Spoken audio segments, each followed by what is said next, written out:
Welcome to the midweek edition of Legal AF. I'm Karen Friedman Agnifilo here with Lisa Graves tonight. I'm so happy to have Lisa subbing in for Michael Popak, who's doing important work in San Francisco, California, where he's interviewing, I think, 13 Democratic state attorneys general who are doing a lot of the work across the country to hold this administration's feet to the fire and ensure that our democracy is not completely trampled over. So I look forward to these interviews that I'm sure Popak is going to be posting on the Legal AF YouTube channel. And that's going to be a wonderful thing to watch and to make sure that everybody catches. And go over to the Legal AF YouTube channel and subscribe if you can. It's a great place, a great source for so much that's going on, including the Midas Touch Network, which is also a great source. So those are the two places I like to go for my news and information about everything that's happening. But I'm so happy to be here, Lisa. Thank you so much for always being here. We have an exciting lineup to talk about, a lot going on as usual. You know, it's hard to keep up every week with so much going on and to try to decide what we're going to talk about and curate for everybody. This week we decided we're going to talk a lot about a few things. So first of all, what's going on in Fulton County, Georgia, right? The Fulton County, Georgia is where, if you remember the famous call that Donald Trump made to this the Georgia Secretary of State, Brad Raffensperger, saying, find me 11,780 votes. And he was subsequently indicted in Fulton County along with over a dozen other individuals. And that case is no longer happening for various reasons. But that case is still in the news, despite the fact that he clearly lost the election there. And they did numerous recounts. They investigated all of the claims that numerous bodies investigated the claims that the election was stolen from him, that none of them were founded. And so why is this still in the news? Because Donald Trump can't let go. He cannot let go of the fact that he lost in 2020. And the Trump administration has executed a search warrant and taken the original ballots, all of them. There's one copy, and he took all of them, including all of the records that go along with it. And they did it via a search warrant. And in a search warrant, you have to establish that a crime was committed and that there's evidence of the crime. And they got a magistrate judge to sign off on it. Well, Fulton County is fighting back and saying that this search warrant, the affidavit that went along with it, was blatantly unconstitutional. There was no probable cause, and you can't rely on the people in the search warrant. So we're going to unpack that for everybody because it's really astounding, frankly. We're also going to talk about another judge, Judge Rufe, who, if I'm pronouncing that correctly, or Rufe, who is issued a temporary restraining order in Pennsylvania, where there's a museum at the home of George Washington and John Adams prior to when the White House was created. They lived there when they were president, and it is now a museum. And the Trump administration has basically ordered the mentions of slavery to be taken down. And they're literally whitewashing the American history and saying, you got to take all the slavery stuff down. And they took it down. And this judge is fighting back, saying, no, history is not something that is optional. And it's not something that's left up to whatever a politician's whims are. It is our history, and ordered these exhibits, including a video, to be put back up in the museum while the judge continues to hear the case in full. But for now, it has to go up.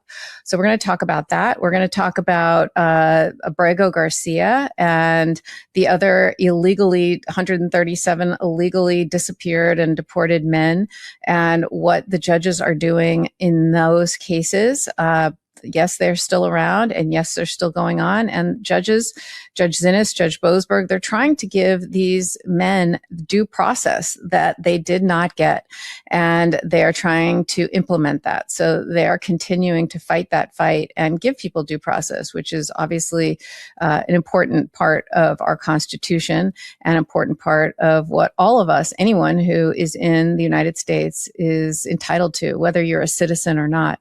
We're also going to talk about Melania and Mrs. Trump, who essentially is involved in a lawsuit with a journalist, Michael Wolff.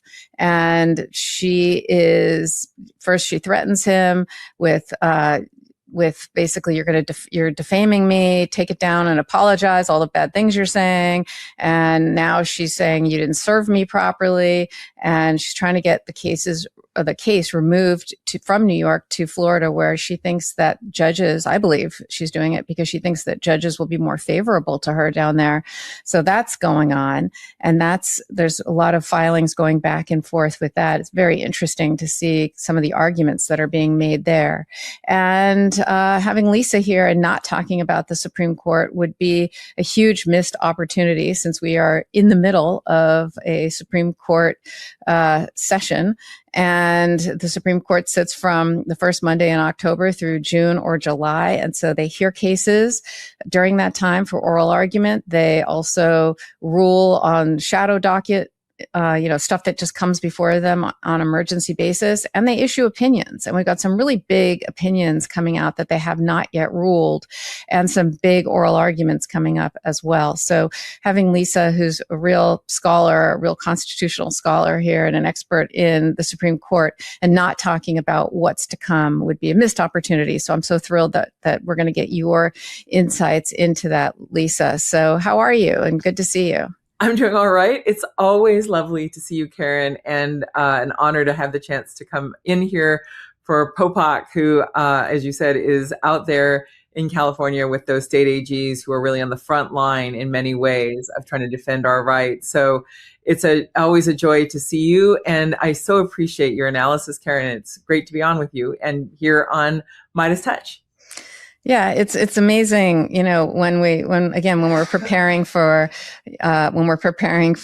this evening, and you're just seeing how many of these things are in the news over and over again, and how many of these things are also on late night comedy television. It's just unbelievable to me that so much of these issues have really seeped into the mainstream. It used to be that the only people who were interested in legal cases and legal filings and the intersection between law and politics was really a small number of people, but it's really seeped into the mainstream because I think people see that it's more than just this case and more than just this filing. And it's really about what's going on in America right now, and how that we really have somebody who is trying to control us and control the narrative. This administration wants to control elections, and they want to take away our First Amendment rights, and they want to take away our voting rights and our abilities to vote for who we want to vote for.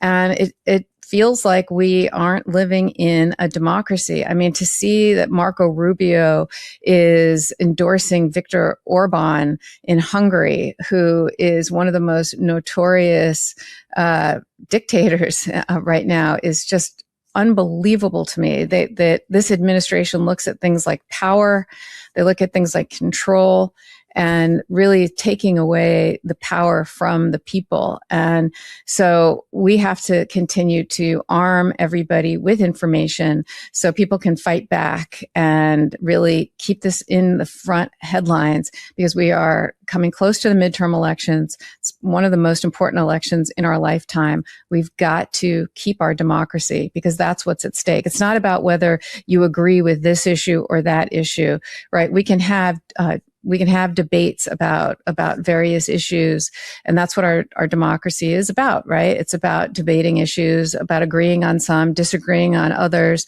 But because we live in a democracy, we sort of have this social compact that, okay, I might not necessarily agree with you, but I'm going to protect your rights because you have rights and I have rights. But that's not what's happening right now. Right now, our rights are being taken from us. And I can't think of anywhere that this is more stark than what's going on in Fulton County. Because look, Fulton County essentially, like I said in the introduction, this was sort of the place that Donald Trump was laser focused on, that I have to find the votes. I have to find these 11,780 votes, because that's, if I can flip that and I can flip Georgia and try to win the election, he just can't get over it, right? He cannot get over the fact that they've gone back, they've hand counted, they've recounted, and all they have found are small, teeny tiny errors, human errors that happen all over the United States, right? Sometimes there's a few mistakes here and there, but none of them would make any difference whatsoever in the election, right? It wouldn't move the needle at all. It's just very, very few slight margin of error. There's no sort of widespread illegal people who aren't citizens voting, because you can't vote if you're not a citizen. They didn't find any of that. They didn't find people voting on behalf of dead people. They didn't find these widespread fraud. They didn't find any. They found mistakes or human error in a very, very few cases, very minuscule. They factored that in. He still lost the election. And so, but he can't get over that. And so there's a civil lawsuit going on that Donald Trump is trying to get the records, right? He's still fighting this battle. He still can't, get over the fact that he lost, even though he's president again. But we had a president for 4 years. He lost that election. You can't rewrite history. And there's a civil lawsuit going on where he's trying to get these ballots. And it's being litigated. So far, the administration has not been successful in getting the ballots. And instead, what did they do? They executed a search warrant. They executed a search warrant and seized. They took all of the ballots. The ballots in Fulton County, Georgia, are not in possession of the Georgia people at all. It is in possession of the Department of Justice. And they executed a search warrant. How do they execute a search warrant? So first, you can't just write out a search warrant and execute it, right? You have to get it. You have to bring it to a judge. Somebody has to swear in front of the judge, and they have to establish that there is probable cause. Probable cause is basically a reasonable good faith belief that it's more likely than not that a crime occurred, right? It's probable cause to believe that a crime occurred. And you have to set out what that crime is. You have to actually say, this is the crime that occurred. And you have to also, if you want to execute a search warrant for evidence, you have to say, and this is where I want to search for the evidence. This is why I think the evidence is there. And this is where I think the evidence would establish a crime. You can't say what they said in this particular affidavit, which is things like, it may have occurred. If all of these things happen, it might show this, but it didn't, right? It's not, you can't just sort of say, that you can't use it as a fishing expedition. And so what essentially happened here is they execute the search warrant. They take all the documents. For some strange reason, Tulsi Gabbard happened to be there, which makes no sense whatsoever, because her jurisdiction is over things that happen outside the United States, not crimes that happen in the United States. It wasn't Pam Bondi, who, if you were going to have somebody who's in charge of the Department of Justice, which would also be very strange at the execution of a search warrant, but she was there. And according to reports, she put Donald Trump on the phone with FBI agents who were cheering him on and basically patting him on the back and telling him they're doing a good job. And they seize all of the records that are there. And what happened this week is Fulton County is now basically filed with the court something saying that I want my stuff back, right? These are our ballots. They belong to us. And that this warrant that you obtained on January 28th, 2026 is the only original copy of the records, and that this theory of probable cause that they lay out is actually unprecedented and falls, quote, woefully short of what is required.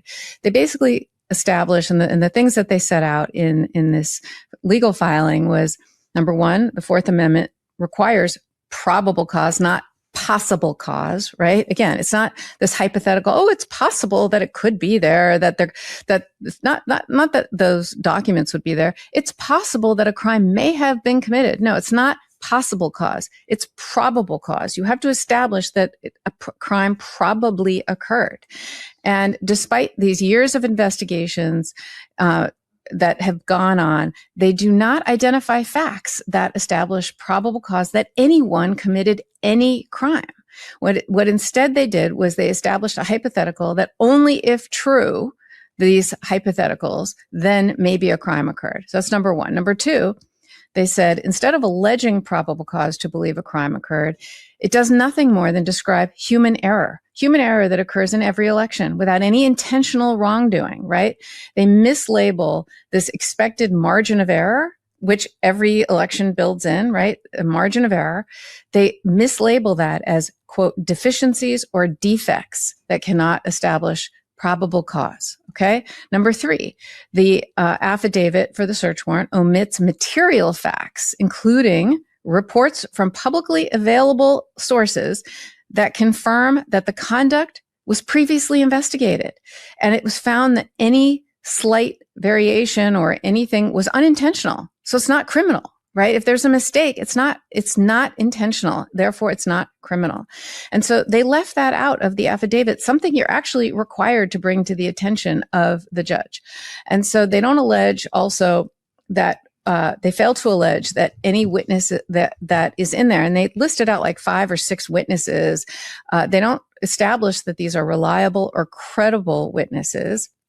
And and what they did was they omitted that these witnesses, many of them have been actually discredited. And that information is available to the FBI who applied for this warrant. So these are serious material omissions. And this is an ex parte warrant, meaning that it happens, the FBI, when you go apply for a warrant, or the Department of Justice, you go before a judge without the other party. So you go kind of in secret, it's ex parte. And they basically said, look, if the judge were told, if the magistrate judge had been told that these people that you're relying on in this affidavit have been discredited, maybe they wouldn't have found them reliable and issued this search warrant. And then they go on to say, even if you do establish probable cause, the seizure of the original election materials is unreasonable and a callous disregard of the Fourth Amendment because the statute of limitations has lapsed. So even if all these things are true that you say they are, or you say might be, because you don't even say they are, you say they might be, even if they're true, you can't bring a case because the statute of limitations has lapsed. Therefore, there is no crime because there's no crime you can bring. And Georgia says that it violates Georgia's state sovereignty by enjoining a pending state court and enjoining that proceeding and preventing Georgia from performing its constitutionally mandated role in administering elections. And they improperly used a criminal warrant to circumvent a pending civil lawsuit, which Trump was requesting, or the administration was requesting the same records. So they fought back. They fought back hard. This is a really, I think, astonishing affidavit. So many legal experts who read it when it came out said, "Where's the probable cause? I've never seen anything like this." People who have I've supervised or written probably 1,000 search warrants. And I've never seen one that looks anything like this. They are usually buttoned up, meticulous, and clearly establish probable cause that a crime occurred. So that was just an unbelievable filing and fighting back from Fulton County. Lisa, what are your thoughts on this? Yeah, well, that was just so thorough and compelling, Karen, and the way you described it as never having seen a search warrant like this. When the raid happened, we only had just some of the outside descriptions of the basis or the asserted basis for taking these ballots out of the custody of Fulton County. And so it was only within the past week or so that we've actually been able to see the warrant, the fuller set of details. And it really is shocking. And I haven't been involved in pursuing search warrants myself in my career. My career on criminal policy and civil policy did not involve prosecution. So I really appreciate your assessment of it.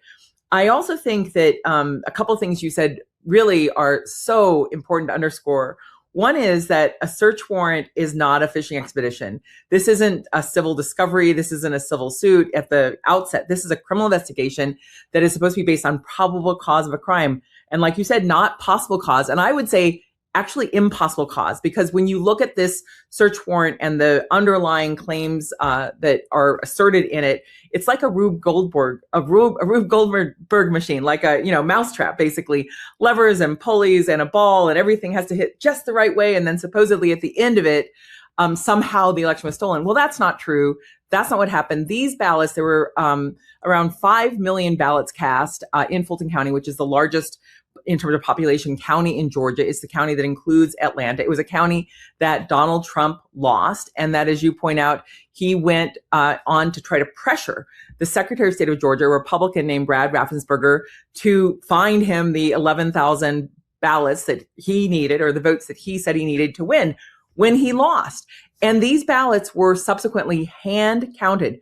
Millions of ballots hand counted. They were also audited every single time. This comprehensive recount, auditing where you're taking sections and trying to make sure that things are properly counted, that nothing is double counted. Each of those investigations found that there was no election fraud, no systemic fraud, no way to basically discount thousands, in fact, millions of ballots, but thousands of ballots to get Donald Trump to win. This is a case of the biggest loser, the biggest sore loser really in American history, Trump, who cannot let go of the fact that he actually did lose that race. And not only did he lose that race, but other people were elected on those same ballots, and none of those have been contested. All the other people who won on those same ballots for state offices and federal offices, that has all been considered settled. It's just Donald Trump's refusal to accept this actual defeat. And as you point out, another thing that is really astonishing about this warrant, which was taken to a magistrate judge, like you said, on an ex parte basis without, anyone else present. And once we finally had a chance to see it, it was shocking. It is shocking because the warrant, the basis for the warrant was asserted based on the assertions of these conspiracy theorists, people whose claims have been debunked. And let me just give you one of many examples of that. One of the key people involved in pursuing this case is not a federal official, not a state official. He's a well-known election denier. His name is Kevin Moncla. He was one of the people who made one of the complaints in the state election board investigation, which was a deep and thorough investigation of the claim of fraud. He repeatedly makes claims on social media. He's someone who was involved in the defamation suit by Georgia election workers against the Gateway pundit. He was revealed to be a source of those slurs against those election workers. And the Gateway pundit's own lawyer referred to Kevin Moncla as, quote, a GD fraud, the full word fully fleshed out. That person said that Moncla is a known fabricator. Quote, I wouldn't touch or publish anything he produces. That's one of the people who was mentioned. Now, of course, he denies it. He's, thinks that he's got a case here. He doesn't. And what you have happening before our very eyes is a conspiracy theory, quote, report pursued by conspiracy theorists whose claims have been debunked over and over again, some of whom have serious issues of credibility that other people have made in response to their dealings with them. That was not presented to the court, that the people that the warrant relies upon have been discredited or their claims have been discredited. But also, you have, in essence, a conspiracy theory that goes right to the presidency. And then you have a president instrumentally involved in pursuing the seizure of American ballots. And as you pointed out, you have not only that, you have purportedly Tulsi Gabbard, the director of national intelligence, that's the head of our spy agencies in the United States, which are supposed to be directed against foreign threats of interference. You have her on the scene. There are competing reports about whether Trump asked her to go or whether Bondi asked her to go, but it doesn't matter because the head of the spy agencies for the United States should not be on the ground at a polling place, at the clerk's office, in essence, where these ballots are taken, let alone involved in calling Trump to have a cheerleading session for the agents involved in executing the search warrant. Now that these ballots have been removed from their long-standing chain of custody, I don't think that we can have any confidence that those ballots can be trusted going forward, quite frankly, because this same administration, this FBI, this Justice Department is engaged right now, in my view, in the biggest cover-up that we've ever seen in American history regarding the Epstein files and selective release of some files, selective redaction of some files, omission of some files. This is an administration, in my view, that cannot be trusted with the seizure of our ballots and also the effort to create a precedent going forward for seizing ballots based on conspiracy theories. And then the other part of it, I think, that is really also extraordinary is the head of the FBI for Georgia was not apparently involved in this search. The U.S. attorney for the Northern District of Georgia, which is someone who Trump appointed, was not the lead attorney on this. They brought in my view, a ringer from Missouri to move this case forward starting last fall. And according to reporting by ProPublica, who has been involved in pushing this case forward to a criminal investigation? Kevin Moncla and others who are part of this conspiracy group, these election deniers. So in my view, the warrant stinks. In my view, the civil challenge against this warrant brought by Fulton County is well-founded, pointing out the significant errors in the process that led to the execution of this warrant.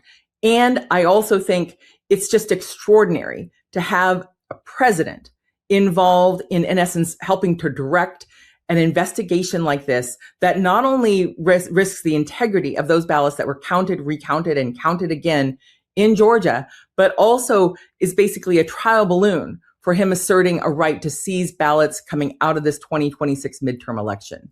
So those are my thoughts, Karen. Yeah. Yeah. Well, no, but what you said really, I think, is the key here, which is, I think he's testing out what he's going to do in the midterms, right? They're testing out, what can we get away with? Yeah. How do we do this? How do we, seize ballots? What's the playbook, right?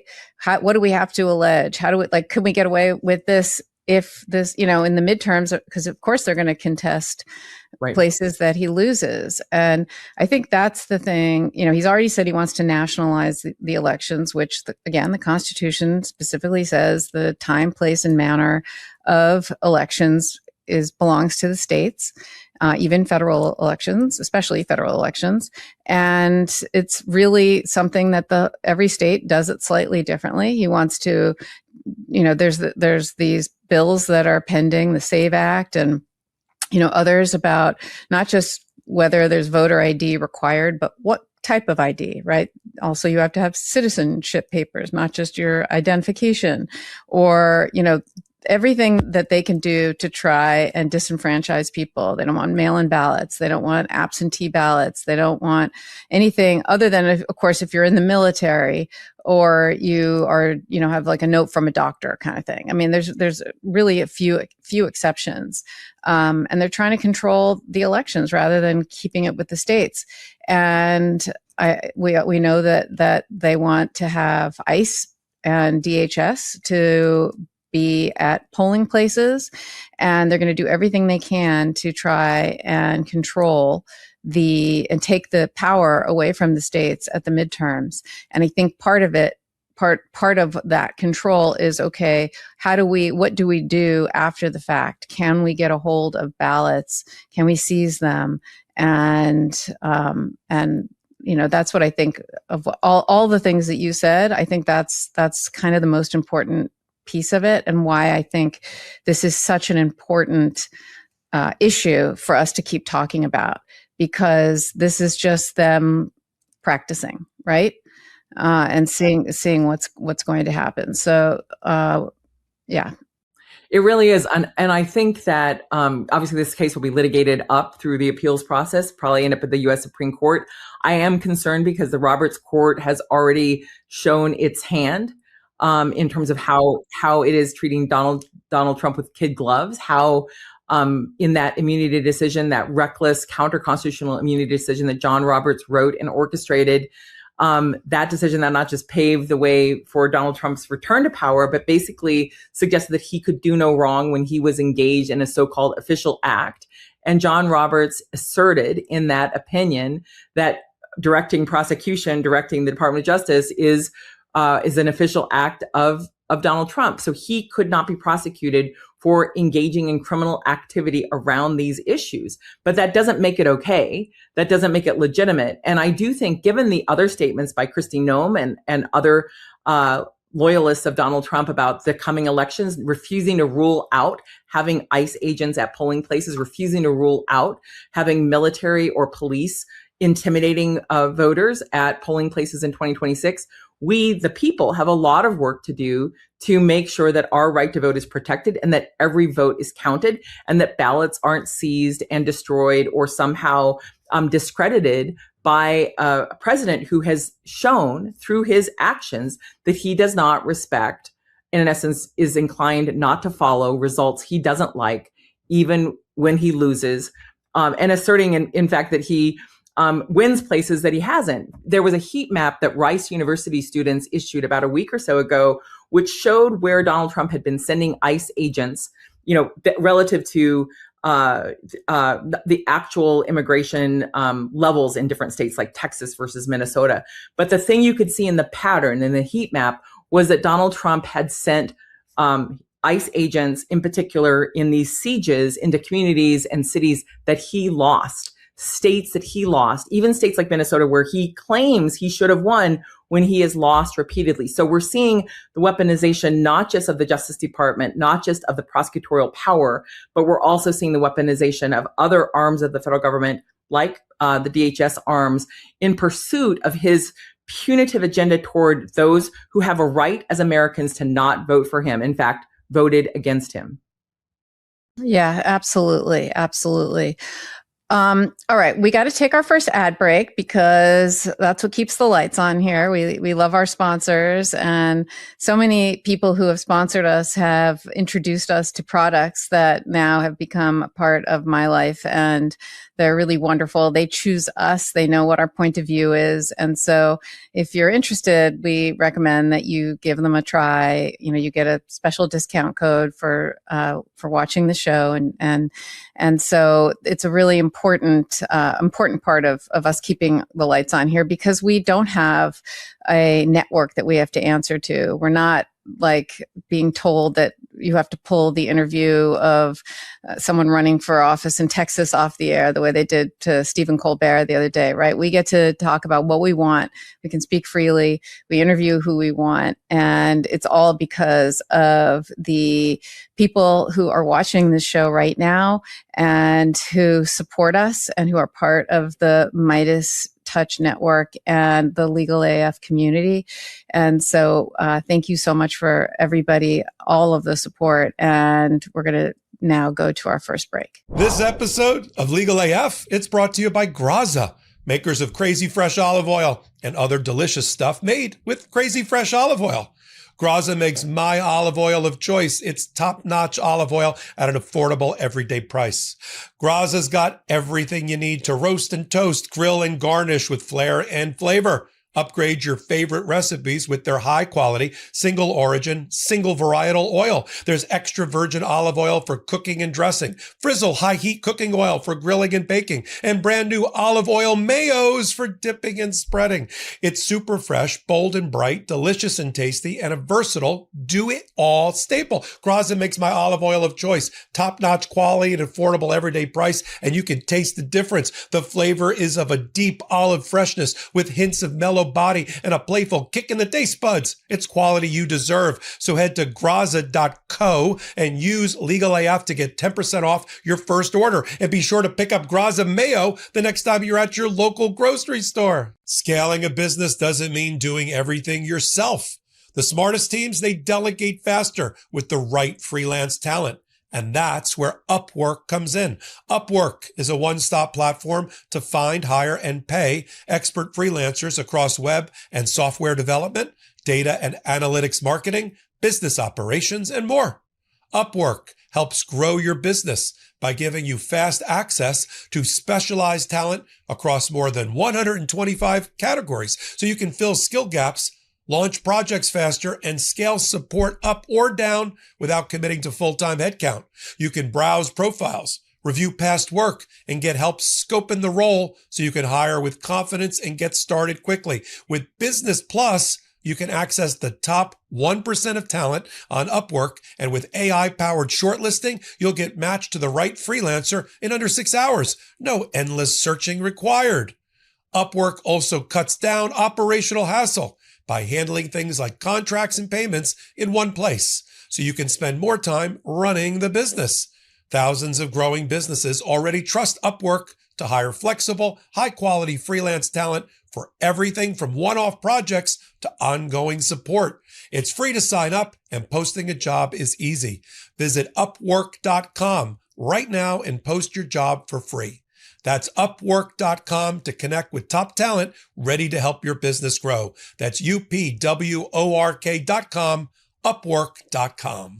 We're back. And Lisa, let's just jump right in. I want to talk about this 40-page opinion by Judge Cynthia Rufe, who ordered the Trump administration to restore these displays that discuss slavery at this site in Philadelphia, Pennsylvania, where George Washington lived as president and John Adams lived as well.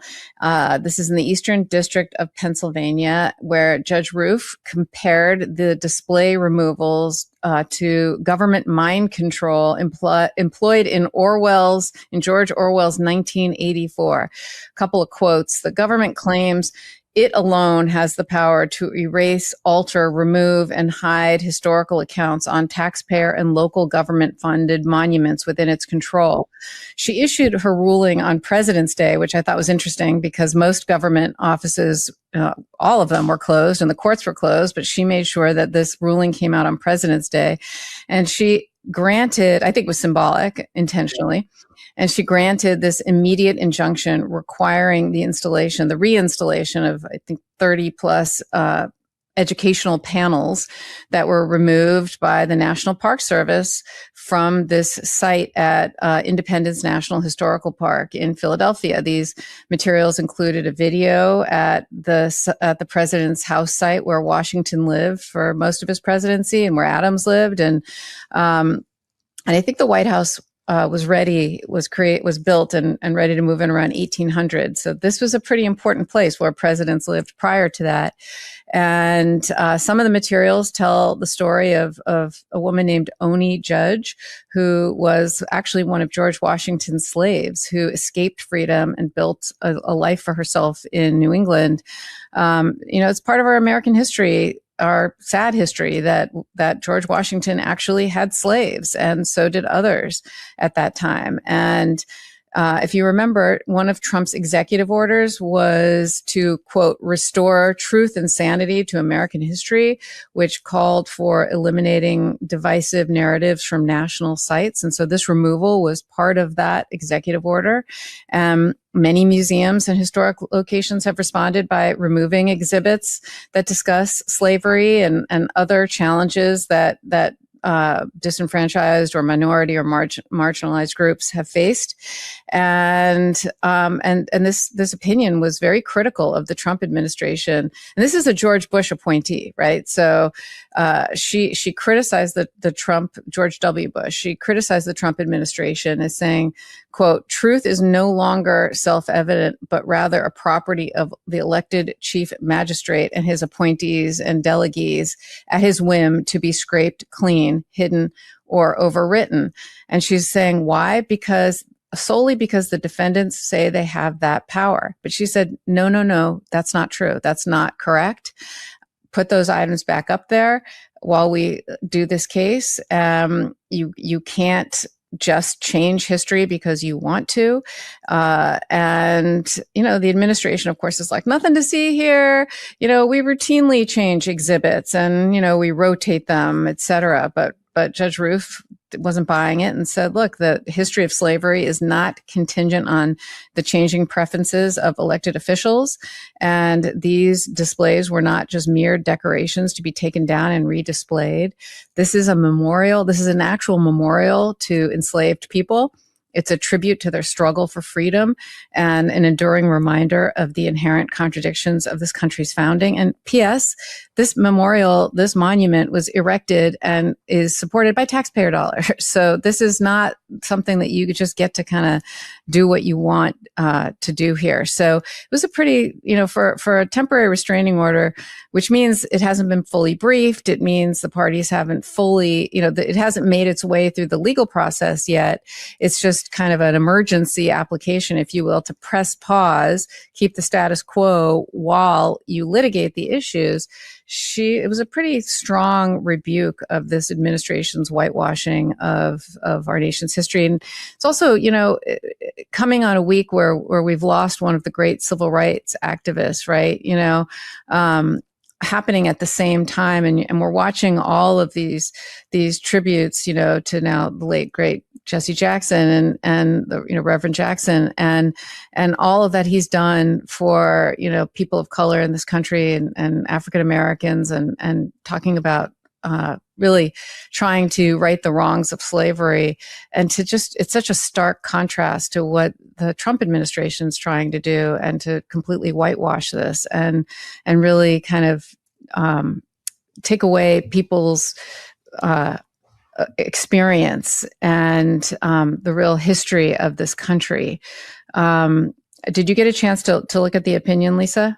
Yes, it's a really, really beautifully written opinion. I don't recommend that people read every opinion ever written by judges of the Supreme Court or the District Court, but this really is worth people seeing with their own eyes, reading her words, because they're so compelling and they're so right on. And I think it's also, like you said, it was symbolic to issue that ruling on President's Day about the power of presidents, because in America, under our Constitution, presidents aren't kings. And presidents are humans who have faults. And in this instance, our founding president, the first president of these United States under under our system of government, was someone who had many great attributes, but he was also a slaveholder. And he held people in slavery and circulated them between his plantation and his homes in order to prevent them from becoming free while he was president. Upon his death, he freed the slaves that he had owned, hundreds of slaves that he had owned, but not the slaves that his wife had owned. So people who were enslaved by the Washingtons, some of them remained enslaved after his death. And that history is important. That's an important part of our nation, and the contradiction between this assertion, this declaration that certain truths are self-evident, and that these include these fundamental human rights that we as a country denied initially to Blacks who had been brought here from Africa and who were enslaved on these enslavement plantations in these work environments without pay, under a tremendously cruel treatment of not being free, families being separated, spouses, people who were partnered being separated from each other, children separated from their parents. It is in fact an extreme chapter of American history.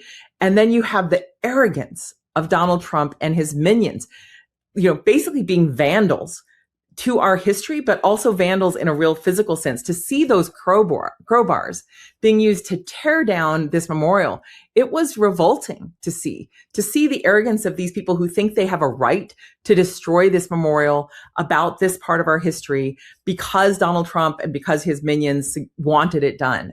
I'm really glad that temporary restraining order was issued. A restraining order is available for precisely this sort of circumstance where there's a substantial likelihood of success, because what is the authority for Trump and his people to be tearing down these investments by the American people and the irreparable harm of it? There's irreparable harm, although we're going to try to repair it. But this destruction of things, I think we have seen this sort of, in my view, vandalism over and over again, including at the White House, the unilateral action to tear down the East Wing and to assert a right to take donations from corporations or people who want Trump's favor in order to build an outsized ballroom that no one needs, that couldn't even be completed by the end of the term of this president, of Donald Trump. It's outrageous. And we've seen similar things happen in other agencies. For example, we saw, at the Pentagon, an effort to erase the history of people of color who have served our country honorably, including raising the flag at Iwo Jima. This is a type of cleansing that is Orwellian. And I think Judge Rufe was right to point it out. And as you noted, she was appointed to the federal district court by George W. Bush. This is not someone who's a liberal or progressive or what have you. She's a longstanding sitting judge who issued a compelling ruling that I hope anyone who's interested, really, please take a look at it. Please read it. Please share it. It's really powerful. And I think we're going to need it because this is not the only time this administration is going to be erasing history. They've been on a war path, in essence, for the past 12 months to try to erase history where they can get away with it. And it's been pushed back. Even about a couple weeks ago, taking down the rainbow flag, the pride flag at the Stonewall historic site, doing so just out of spite. Asserting, we have a right to change flags, and only the U.S. flag can be flown on any given site.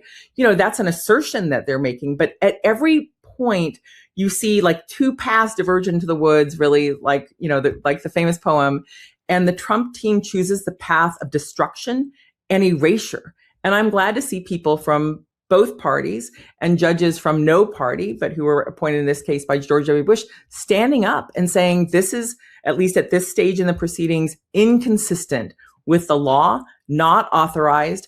And there's going to be more to come. But I was just really happy to see someone in a position of power say no to Trump. Lisa, what does the judge do when inevitably Trump walks in, or the administration, I should say, walks in and says, we can't put them back up. They were destroyed. So we can't do it. What does the judge do there? Yeah, I mean, that is why the irreparable harm, unfortunately, as it was happening, it couldn't be, there was no way to act fast enough to stop it in the midst of the crowbars coming down. And so I think ultimately the judge is going to have to order that those panels be replaced, that they be recreated and placed back on those walls. And, that judges, it seems like, could a judge actually order a physical act like that? Yes, judges can issue orders to require that certain acts or deeds be done. And if they're not done, the people who fail to do them face potential civil or criminal contempt for failure to do so. So unfortunately, Donald Trump has yet again cost the American taxpayer money through his destructive actions. And the effort to repair things that he breaks is costly. I hope the American people realize that it's us who are paying the costs of his destructiveness. But ultimately, the right thing here will be to get those panels back up. And if they've been destroyed, which they may very well have been, or damaged in the crowbarring process, which was also just terrible to observe, that they will need to be recreated and replaced in order to restore our history. Yeah, absolutely. Speaking of judges ordering people to do things, let's pivot to Judge Paula Xinis in Maryland and Judge Boesberg, who both have issued orders involving people who've been unlawfully deported without due process. And Judge Xinis, who is been involved in the Abrego Garcia matter, has ordered that he cannot be re-detained by ICE, which is a big blow because they were attempting to deport him again. And Judge Xinis issued an injunction following an emergency order that blocked the administration from doing so in December. And essentially, if you remember, they deported him to El Salvador and then they couldn't get him back, right? Because Trump was like, I have no control. And then then they did bring him back, but they charged him with this crime, this old crime that they never charged him with before, but they went back and looked at all sorts of records and charged him with basically transporting, being part of a network of transporting people who are not documented. And they charged him in Tennessee, where the judge there released him. And so then they take him back into custody, and they were trying to find a place where now he's in ICE detention, right? They keep putting him in ICE detention, sending him to El Salvador, putting him in criminal detention, gets released, puts him back into the civil deportation detention. And to punish him, the administration wants to send him to an African nation. He's saying, I can't go back to El Salvador because I'll be persecuted there, right? That's why he was seeking asylum here. People want to kill me there. He's like, but I'll go to Costa Rica. But they don't want to send him to Costa Rica, right? He speaks Spanish. They speak Spanish in Costa Rica. He's like, I don't know anyone in Africa. I don't speak any African language. Like, send me somewhere where I can, like, I'll leave, but send me somewhere that I can live, right? But they don't want to send him to Costa Rica because they want to punish him.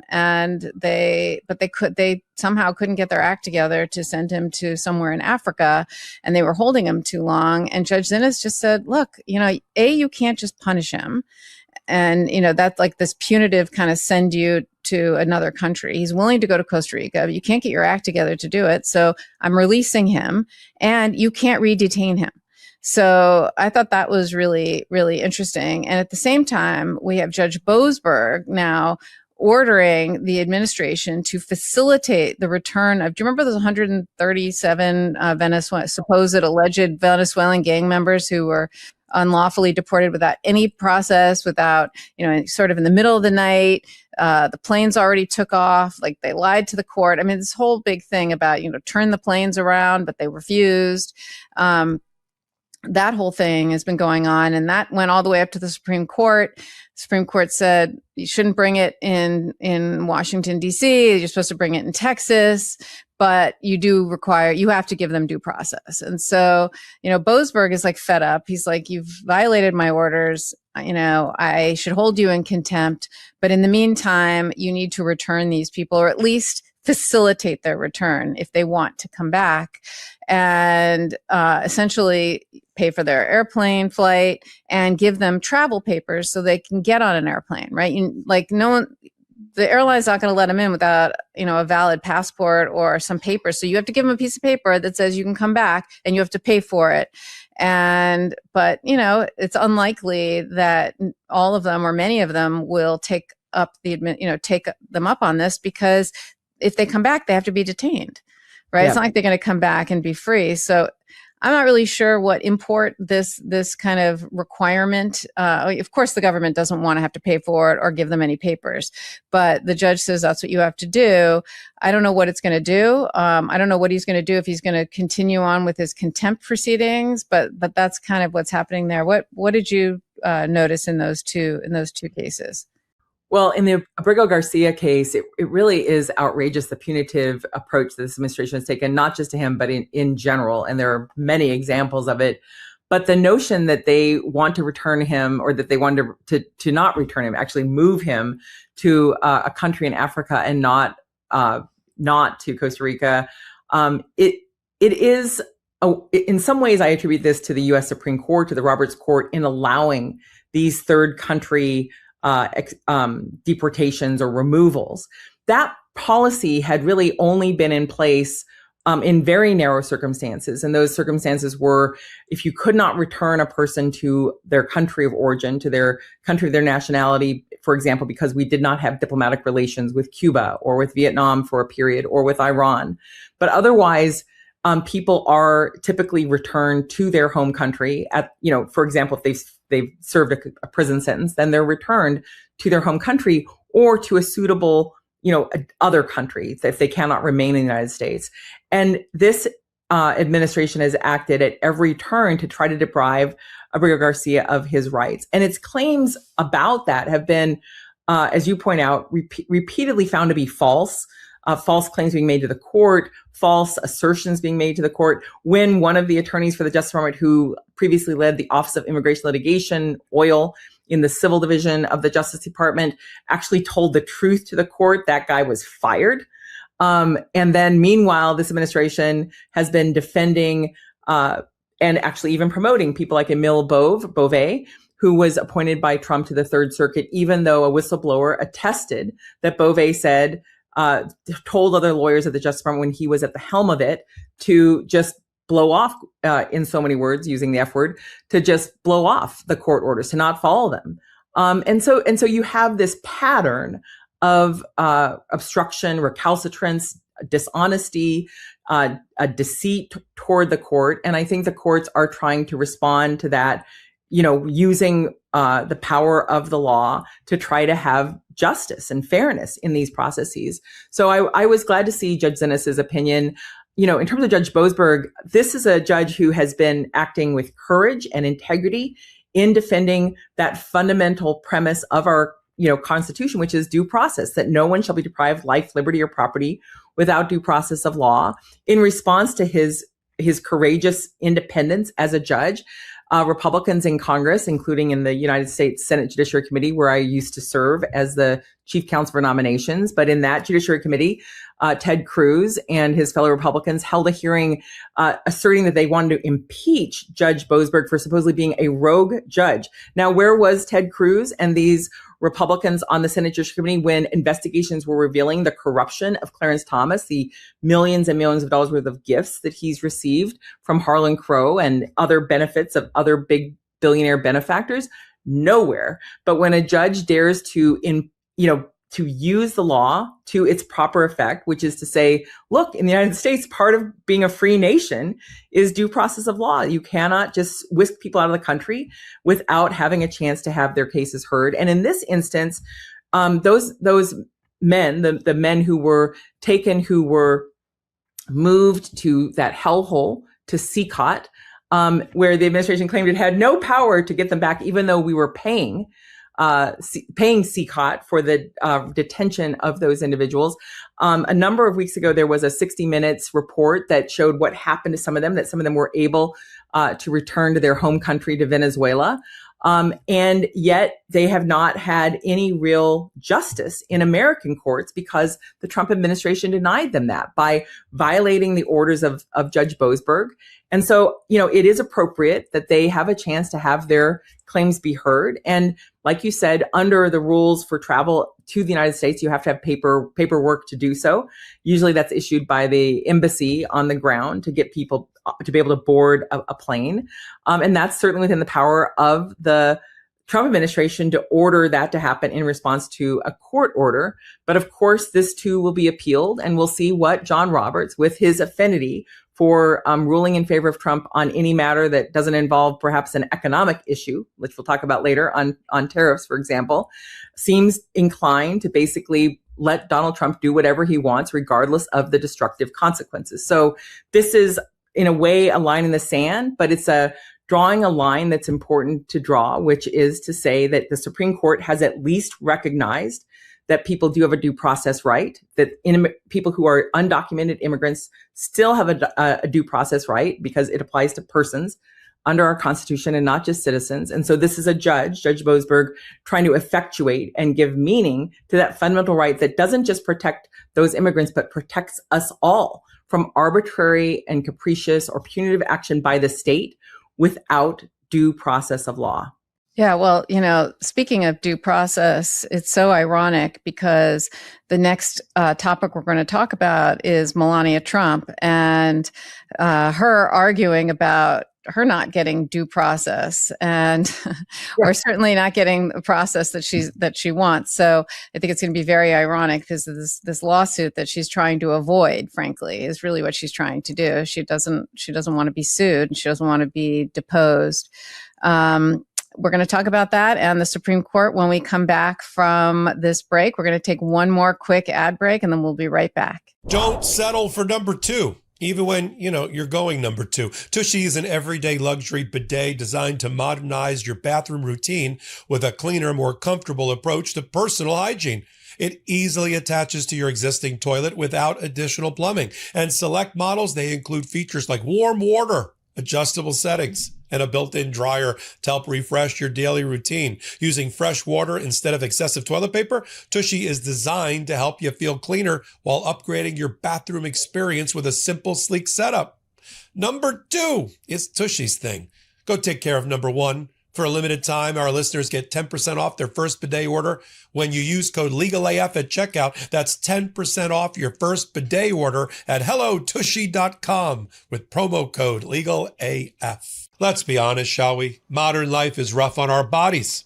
Your liver, it's working overtime to filter all of that out. That's why there's Dose. Dose for your liver is a clinically backed liver health supplement. It's a daily 2-ounce liquid shot that tastes like fresh squeezed orange juice.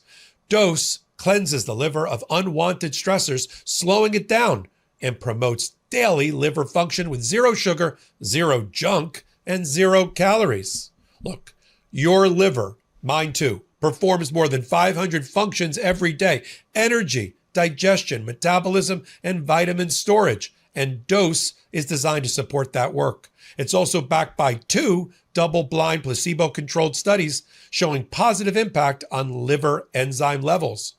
Ready to give your liver that support it deserves? Head to dosedaily.co/legalaf or enter legalaf to get 35% off your first subscription. Your body, it does so much for you. Let's do something for it. That's dosedaily.co/legalaf for 35% off your first month subscription. All right, we're back, and let's talk about this thing going on with Melania Trump, the First Lady. There's a journalist, Michael Wolff, who filed a defamation lawsuit against Melania in New York State Court in last October. And in December, she filed a notice of removal to the Southern District to have it sent to Florida, saying it shouldn't be in state court in New York. It should be in federal court in Florida because I'm a Florida resident. This claim is going to be more than, I think, $75,000, which it creates something called diversity jurisdiction, which means it gets removed from state court into federal court. The lawsuit itself is an anti-SLAPP lawsuit, which basically is a type of lawsuit that is to protect against malicious lawsuits being brought to try to get you not to exercise your First Amendment rights. And it stems from a demand letter that Melania sent to Michael Wolff, basically telling him that she's threatening to sue him for defamation because he keeps talking about her and Epstein. He's been writing about the Epstein, before we got this trove of documents, he's been writing all about the connections, who's connected to Jeffrey Epstein and Ghislaine Maxwell, and talking about the Trumps. And he included in there Melania Trump. And she said, basically, either, retract what you said about me being connected to Epstein and Maxwell and issue an apology, or I'm going to sue you for $1 billion. And that's what she said. And he filed a lawsuit basically saying, there's this anti-SLAPP law that basically says you can't do that. You can't try to curb people's First Amendment rights by essentially threatening a lawsuit. And so he filed the lawsuit, and he was proactive and aggressive and attached a copy of this demand letter to his lawsuit to be like, look what they're doing. They're essentially trying to extort me and to silence me. And he's been trying to serve her because in civil court, that's what you have to do if you're a plaintiff. You have to serve, we see on TV with the process servers, they're hiding behind bushes and they're trying to jump out and hand, serve someone with the papers because that's what you're required to do by law. But it's harder to do to serve someone with papers who's surrounded by Secret Service 24/7, who has armed guards everywhere, at their homes. It's very hard to get close enough to get them to be served. And so even though she hasn't been technically handed or served the papers, she clearly knows about the lawsuit. How do we know she knows about it? Because she brought this removal petition to federal court in New York saying, I'm not a resident of New York. I live in Mar-a-Lago. I live in Florida. So New York can't have jurisdiction over me. And number one. And number two, I wasn't served. And what she didn't do, which I thought was interesting, was she didn't bring a counterclaim, right? She threatened to sue him for defamation. He didn't apologize. He didn't retract it. But so countersue him for defamation. Bring your lawsuit, Melania. But she didn't. Instead, she's trying to get it removed to federal court where people think, the judges down there are people like Eileen Cannon, who will be much more favorable to the Trumps. And there's other judges down there as well.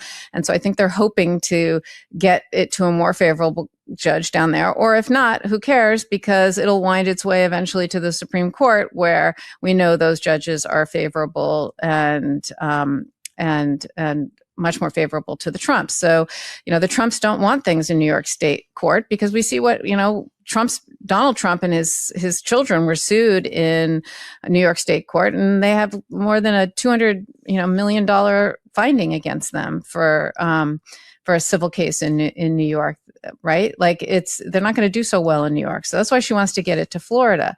So Michael Wolff, though, came back and said, I did everything I could to try and serve her, but it was impossible. But I'm telling you, she doesn't live in Florida. We know she doesn't live in Florida.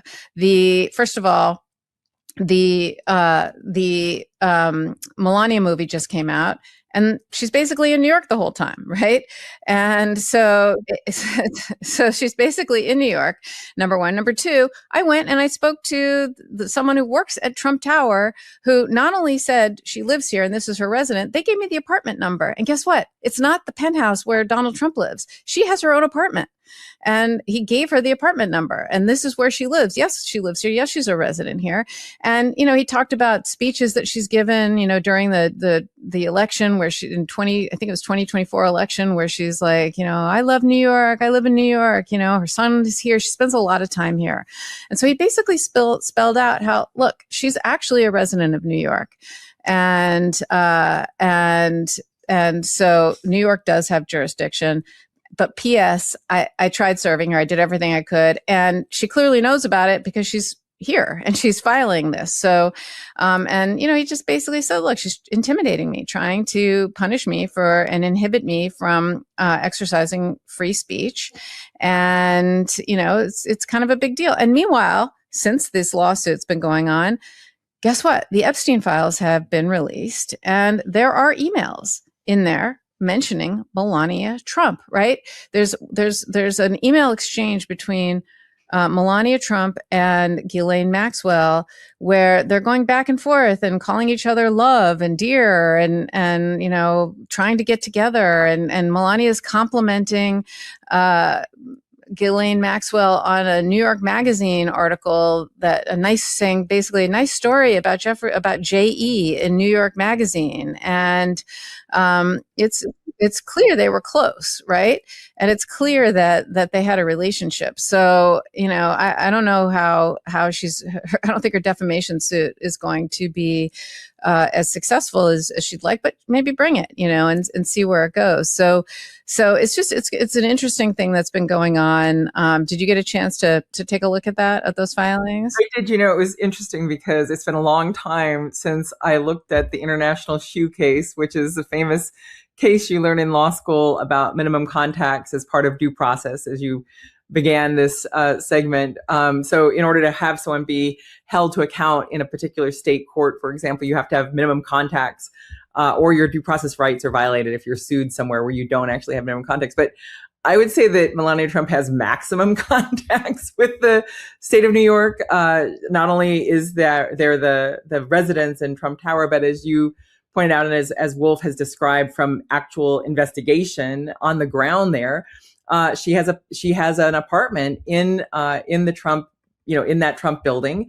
In fact, in a sort of bizarre revelation, I think came out during the 2018 financial filings for Trump, that in 2016 she purchased this $1.5 million apartment. So she got an apartment somehow in the midst of right before she got the chance to become First Lady of the United States and live in the White House. And that is apparently the apartment where she, according to Wolff's assertions and attestation, where she really lives, where she's really been. And in fact, there have been a number of reports over the past 12 months that she's not at the White House often. There have been, other sightings of Melania, at Mar-a-Lago, and in the 2024 election, she voted in Florida in the primary and in the November election in Florida. But it sure looks a lot like she also lives in New York. And as you point out, the real substantive issue underlying this case, this effort to prevent a SLAPP suit, to have this anti-SLAPP suit that Wolff is pursuing, is this the questions that have been raised. And in fact, have been shown in the Epstein files about the fact that she did have a relationship, a cordial, friendly relationship with Jeffrey Epstein. There's more in those files that suggest a narrative of Epstein introducing Melania to Trump. There are other claims that we've seen over time about their intimate relationship and the Trump's intimate relationship and Epstein and more. I don't know, wasn't there, don't know if it's true, but what is clear from photographs and from the partial revelations we have from the Epstein files is that she did know him. That doesn't mean that she engaged in any wrongdoing herself. It doesn't mean that she should be charged with any crime. But if the underlying case is defamation, I share your question, Karen. Like, why did she not reply in part to this suit with pursuing the threat that she had made against Wolff about defamation? I don't think she has a leg to stand on in that particular instance. That's my opinion. But it really is interesting, I'll say, to see this case move forward now that we have more information than we had before based on those Epstein files, which quite frankly reveal all sorts of awful depravity.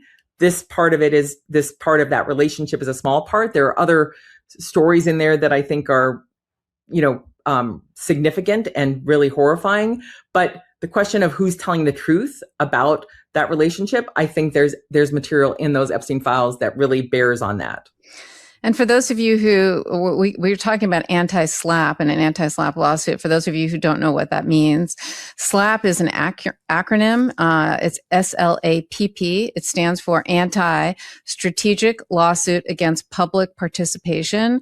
It's essentially a lawsuit that's filed not to win on the merits, but to intimidate, punish, silence, to do that to people for speaking out, reporting, protesting, or participating in public issues. So it's designed to stop those lawsuits, and it's New York has a pretty good anti-SLAPP statute. So that's what he brought it under, saying her threat to sue me for defamation is her trying to silence me. She's not doing it because she's actually going to be defamed, but because she's trying to silence me from reporting this. So it's an important tool. I think good for him to bring it, and we'll see where this ends up going. It's kind of a to be continued, but it was very interesting to see the efforts he made to show where the contacts she has to New York, and the investigation that was done there.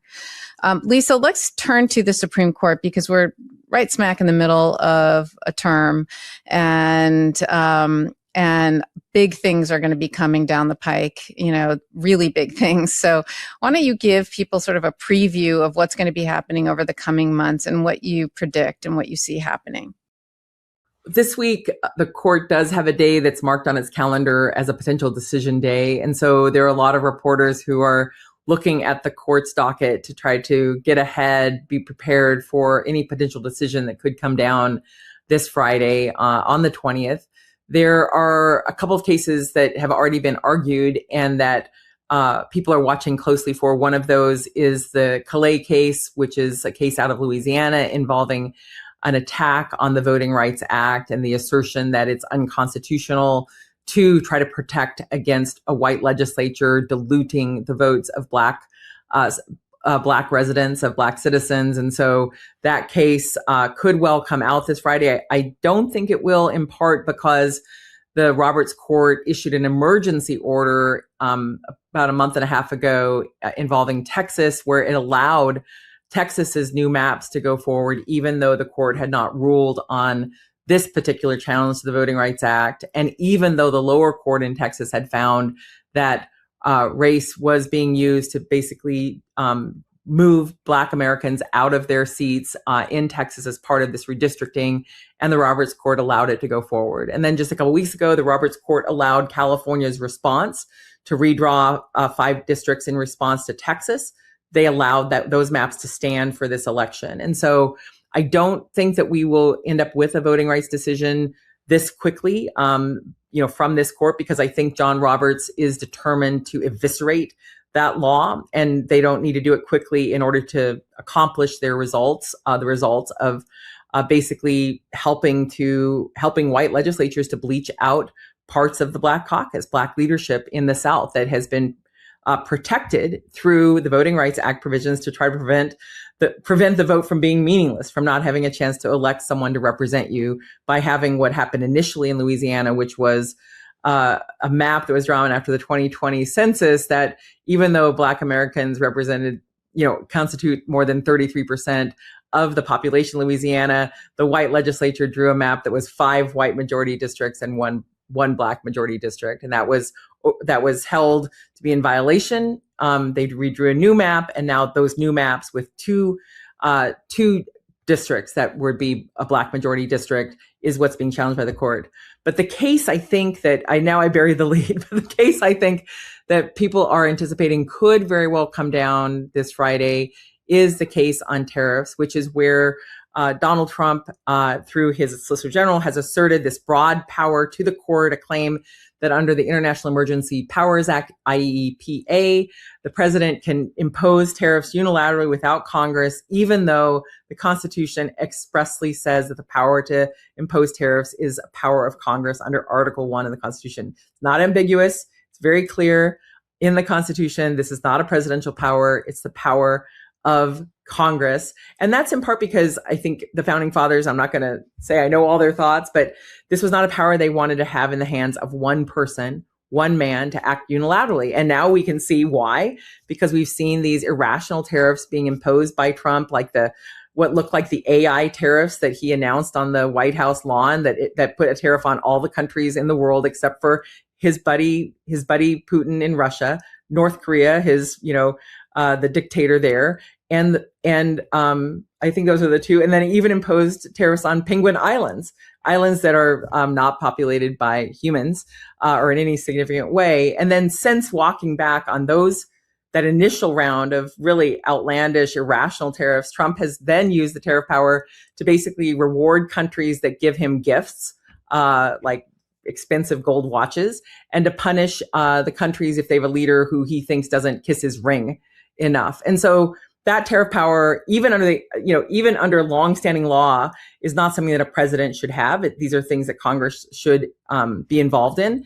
But you also have this claim that because the International Emergency Powers Act allows for the assertion of an emergency tariff, for example, right after Pearl Harbor was attacked, to have a tariff on Japan immediately, like that would be an immediate reaction, for example, but really it's about a broader actual war that we're engaged in. And then Congress comes through and ratifies that. That's not here. That's not this. What we're seeing is irrational tariffs. And even at the oral argument in that case, you heard Neil Gorsuch, who is one of the Trump appointees, saying, if this IEEPA is allowed to mean this, there's no way any president would sign into law a change that statute to claw back that power, that it's a one-way ratchet. I think he's right. I don't think Neil Gorsuch is right much of the time, but I think he's right about that. And because the John Roberts Court has really been so heavy-handed on matters of class in favor of the wealthiest, parts of our society, big corporations, and because corporations and big corporate interests like Koch Industries and Charles Koch, billionaire who does not get along with Trump, but who has helped him return to power and helped him have a majority of control in the Senate and the House, Koch and some of the other right-wing billionaires or right-wing interests oppose these tariffs, oppose these arbitrary tariffs because they disrupt trade and they're chaotic and they make it hard to plan. It's possible that the Roberts Court will rule in favor of Charles Koch and not Donald Trump in this rare instance when it actually has a pattern over the past year, particularly in the emergency orders, of ruling in favor of Trump. So that's the ruling we're waiting on. And if the court does knock down Trump's asserted power, then there's going to be a scramble over how to pay back the tariff money that has been obtained to the countries or companies that have paid it.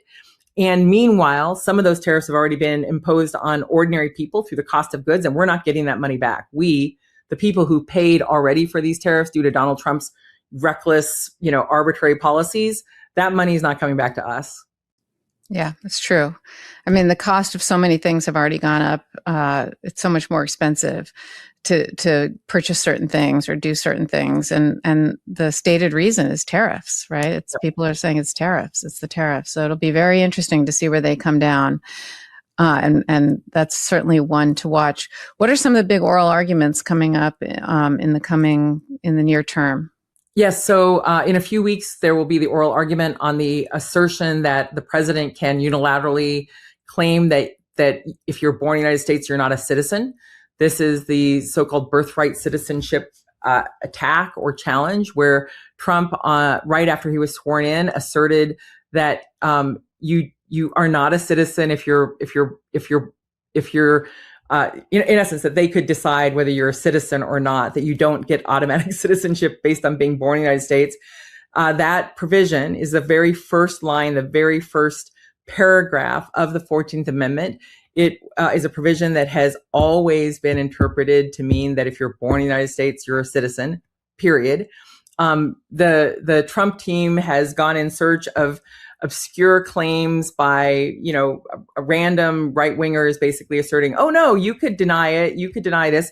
But in fact, long-standing precedent by the U.S. Supreme Court from long ago, over a century ago, in the near in time to when that language was passed, made it very clear that if you're born in the United States, you're a citizen, which is what the plain language means.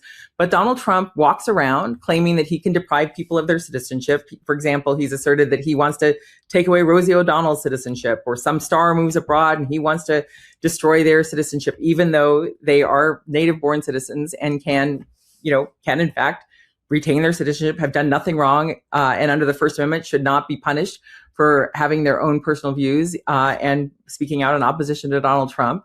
But Trump wants to assert a power to define who's a citizen and who's not. That would be extraordinary and wrong. He is supported by some of these right-wing groups that are funded by right-wing billionaires and other dark money. I hope that this Roberts Court does not rule in his favor and rip out the language of the 14th Amendment. I would have said before the Supreme Court, the Roberts Court's decision, the counter-constitutional decision on immunity in 2024, I would have said, even with the Roberts Court, this citizenship claim, this assertion of the president's power to deny people their citizenship is a total 100% loser. But after that ruling in the immunity case, where John Roberts invented immunity for Donald Trump that pardoned him effectively, retrospectively, and paved the way for his return to power, and asserted that in his official acts, he could engage, he could not be found or charged with a crime. That is so counter-constitutional, so contrary to the text that a president has a duty to faithfully execute the law, which is the opposite of breaking it, let alone breaking it criminally. Before that ruling, I would have thought this was a slam dunk loser if Trump or anyone else asserted it. But since that ruling, all bets are off. This is a court that has invented so-called doctrines like the major questions doctrine, which I consider to be the major questions fiction, since the Roberts Court said, hey, Joe Biden can't forgive a small amount of student debt, 50,000, 50 people making a median income about $50,000 a year. But Donald Trump can, issue all sorts of extreme orders that are contrary to longstanding law. No question of major questions doctrine there. So this Roberts Court, in my view, is not behaving like an ordinary Supreme Court or like an ordinary court. It's behaving like an arm of this president in many ways. And so that oral argument is coming up. I think it's the first week of April. We'll be on the lookout for it. And we'll have more to share about who's behind the briefs and what the arguments are. But that's a case that should have been laughed out of court, basically. It should never have gone this far, that it's even a question, because it's such a slam dunk under any rational assessment that the president does not have the power to change how citizenship, how people become citizens if they're born here, period. Well, maybe at the end of the oral arguments, they'll do what's called a dig, right? Dismiss as improvidently granted or something like that, yes. Right? Yeah. So that's a very rare thing that they sometimes issue and just be like, we shouldn't have taken this case. It's not worthy of, but of course they won't, because this is too important. But I agree with you. This shouldn't even be a question. So yeah. All right. Well, we've reached the end of another midweek edition of Legal AF. I am Karen Friedman Agnifilo with Lisa Graves, who I'm just honored to have on the show and to have your insight and your experience. And I miss Michael Popak, but he's out doing important work, interviewing 13 attorneys general, state attorneys general, who are doing really important work and helping maintain our democracy. So make sure you tune in to those interviews. That is going to be on the Legal AF YouTube channel. And please watch Legal AF on Saturdays and Wednesdays. Saturdays is with Ben Meiselas and Michael Popak, and every Wednesday is with me and usually Michael Popak. Yes. So great to see you, Lisa, and thanks everyone for being here and for watching. Thank you so much.